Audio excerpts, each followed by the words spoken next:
గర్భఫలం లేక ఉన్నారు నీ బిడ్డల్ని దిగి వచ్చిన దేవా,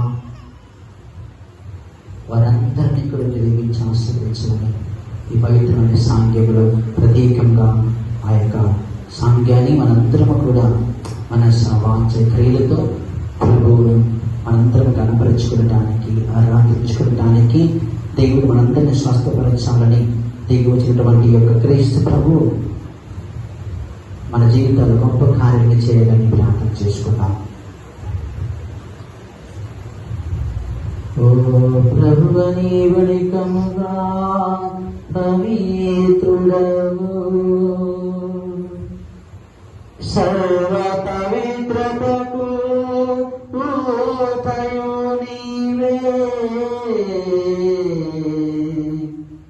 కనుక నీ పవిత్రాత్మ ద్వారా ఈ కానుకలను పరిశుద్ధపరచ ప్రతిమాలు కొలుచున్నాము. ఈ విధమునా ఇవి మా కొరకు మా